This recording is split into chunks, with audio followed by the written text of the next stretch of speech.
Hey guys, welcome to our channel Siri homely food. ఈరోజు మన recipe ఏంటో తెలుసా? బ్రెడ్ హల్వా. సో ఈ బ్రెడ్ హల్వా అనేది చాలామందికి ఇష్టం అనుకుంటా నాకు తెలిసి. దీనికి మనం ఒక ప్యాకెట్ బ్రెడ్ తీసుకోవాలి, దాని సైడ్స్ అన్ని కట్ చేసి పక్కన పెట్టాలి. ఇప్పుడు ఆ బ్రెడ్ని ఈక్వల్గా 4 పీసెస్ కట్ చేసుకోవాలి. ఇక్కడ ఏదైతే చూపిస్తున్నానో అవి ఆ సైడ్స్ కట్ చేసిన బ్రెడ్ పీసెస్వి. ఇప్పుడు ఒక కడాయి తీసుకోవాలి, దానిలోకి ఆయిల్ వేసి బాగా ఫ్రై చేసుకోవాలి. ఈ బ్రెడ్ క్రమ్స్ ఏవైతే ఉన్నాయో, ఈ బ్రెడ్ పీసెస్ ఉన్నాయి కదా, వాటిని బాగా ఫ్రై చేస్తే మనకి కలర్ అనేది మారుతుంది. ఇక్కడ అవి గోల్డెన్ బ్రౌన్ కలర్ వచ్చేంత వరకు మనం ఫ్రై చేసుకోవాలి.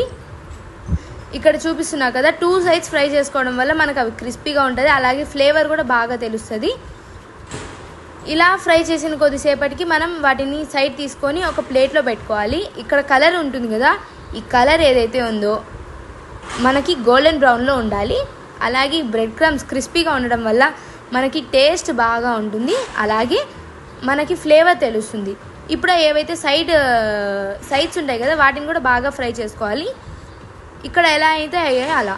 ఇప్పుడు కాజు అండ్ బాదం ఈ రెండింటిని మనం తీసుకోవాలి. ఒక చిన్న కడాయి పెట్టుకొని దానిలోకి నెయ్యి వేసుకోవాలి, దానిలోకి కాజు వేయాలి, అలాగే బాదంని కూడా నీట్గా కట్ చేసుకొని వేయాలి.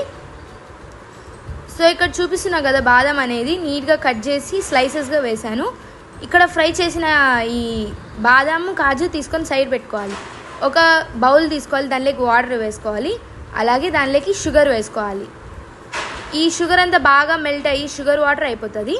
ఇప్పుడు ఆ బ్రెడ్ క్రమ్స్ అండ్ బ్రెడ్ ఏదైతే మనం డీప్ ఫ్రై చేసుకున్నామో దాన్ని వేసుకొని కొద్దిసేపు నీట్గా మిక్స్ చేసుకుంటే మనకు యమ్మీ బ్రెడ్ హల్వా అయితే రెడీ అయిపోతుంది.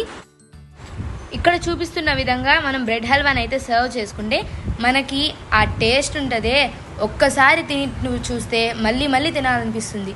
ఇలాంటి మరిన్ని అప్డేట్స్ కోసం సిరి హోమ్లీ ఫుడ్ని లైక్ చేయండి, సబ్స్క్రైబ్ చేయండి, అలాగే షేర్ చేసుకోండి. బాయ్.